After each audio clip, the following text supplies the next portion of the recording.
Big boss షోలకి ఎప్పటినుంచో అంటే Hindi series బాగా చూసే వాళ్ళకైతే బాగా తెలుస్తది. స్వామీజీలను తీసుకొచ్చేవాళ్ళు. అలాగే మనము స్వామి ఓంని చూసాము, రాధేమాని చూసాము. ఇలాంటి చాలా స్వాములని బిగ్ బాస్ సీజన్‌లోకి తీసుకొచ్చి కొంచెం వాళ్ళకి కూడా టీఆర్పీ రేటింగ్ కోసం అలా ఎంటర్‌టైన్ చేసేవారు. ఎలా అయితే సీజన్ 6 అనుకుంటాను 'బానీజే' ఉన్నప్పుడు ఆ టైంలో 'రణ్వీర్ గుల్జార్' గెలిచారు ఆ సీజన్.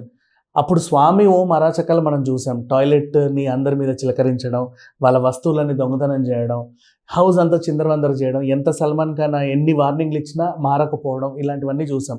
అంటే ఒక స్వామీజీ ఏవైతే చేయకూడదో అలాంటి పనులన్నీ చేసి పెద్ద పాపం ముట్టగట్టుకున్నాడు. అండ్ అలాగే ఎలిమినేట్ కూడా అయిపోయాడు.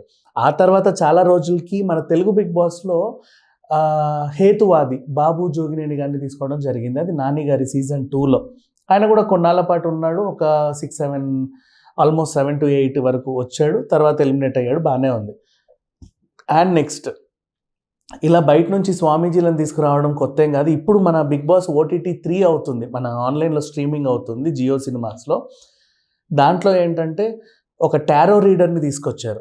ఆవిడ కూడా అక్కడ కూర్చొని కూడా అందరికి జాతకాలు చెప్తుంది. ఈ కార్డ్ తీయండి మీకు ఇదవుతది, ఇదవుతది అని చెప్పేసి. ఇప్పుడు ఎందుకు వీటి గురించి మాట్లాడుకుంటున్నాం అంటే తెలుగు బిగ్ బాస్ సీజన్ 8 అనేది రాబోతుంది. దాంట్లో వేణుస్వామిని తీసుకోబోతున్నాడు అన్న వార్తలైతే ఒక్కసారిగా గుప్పుమన్నాయి. అఫ్‌కోర్స్ వేణుస్వామిని తీసుకుంటే బయటైనా కొద్ది గొప్ప పాపులారిటీ ఉంది. తమిళ హీరోయిన్లు, కన్నడ హీరోయిన్లు, తెలుగు హీరోయిన్లతో పూజలు చేపిస్తాడని అండ్ హీరోయిన్ల రహస్య వివరాలు చెప్తాడని, ఎవరు ఎప్పుడు విడిపోతారు, ఎవరు ఎన్ని పెళ్ళిళ్ళు చేసుకుంటారు అండ్ ఎవరి కాపురం ఎలా ఉండబోతుందనే విషయాలన్నీ చెప్తాడు. నెక్స్ట్ అలాగే రాజకీయం మీద కూడా విశ్లేషణలు చెప్తాడు. ఈ పార్టీ గెలుస్తుంది, ఈ పార్టీ ఓడుద్దని. అలా రీసెంట్ టైమ్స్లో ఆయన జాతకం కొంచెం తారుమారు అయ్యేసరికి ఇక మీదట నేను జాతకాలు చెప్పను, నేను సన్యాసం తీసుకుంటున్నానని చెప్పుకొచ్చాడు.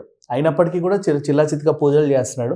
సో ఎలాగో రిటైర్మెంట్ తీసుకున్నాడు కాబట్టి ఇతన్ని మనం ఉపయోగించుకోవాలని బిగ్ బాస్ టీమ్ అయితే సంప్రదించింది. మరి ఆయన వస్తాడో రాడో తెలియదు కానీ ఇన్ కేస్ ఒకవేళ వేణుస్వామి హౌస్లోకి వస్తే పరిస్థితి ఏంటనేది మాట్లాడుకుంటే అక్కడ కూడా జాతకాలు చెప్పొచ్చు. ఏ వీక్లో ఎవరు ఎలిమినేట్ అవుతారు, నామినేషన్లో ఎంతమంది ఉంటారు అనేది కూడా చెప్పవచ్చు. అండ్ నెక్స్ట్ ఎవరు విన్నర్ అవుతాడో చెప్పొచ్చు. ఆ వీక్లో వాళ్ళకి అంటే ఏదైనా టాస్క్లు ఇస్తే ఎవరు గెలుస్తారో చెప్పొచ్చు. నెక్స్ట్ లగ్జరీ బడ్జెట్ ఇస్తే బిగ్ బాస్ ఎంతకి ఇస్తాడో చెప్పొచ్చు. ఏమేమి ఐటెంలు వస్తాయో చెప్పొచ్చు. ఇట్లాంటివన్నీ కొంచెం అంటే కామెడీగా తీసుకున్నా, సీరియస్గా తీసుకున్నా ఆయన మాత్రం తన వృత్తిని సీరియస్గానే తీసుకుంటున్నాడు. బట్ అది చూసే వాళ్ళకి మాత్రం అది కొంచెం చాలా కామెడీగానే అయిపోతుంది. సో వేణుస్వామి బిగ్ బాస్లో ఇన్ కేస్ ఒకవేళ వస్తే అతను చేయబోయే ఈ ఈ కార్యకలాపాలు ఎలా అయితే ఉంటాయో అక్కడ ఏమైనా చేతబడులు చేస్తాడా, హోమాలు చేస్తాడా, లేకపోతే ఇంకేమైనా అందరి చేతులు చూసి వాళ్ళ జాతకాలు చెప్తాడా అనేది మాత్రం వేచి చూద్దాం. మీకెవరైతే బిగ్ బాస్ సీజన్ 8లోకి వేణుస్వామి వస్తే ఇలా ఉంటుంది, అలా ఉంటుంది అనిపిస్తే కింద కామెంట్ చేయండి. Thank you so much.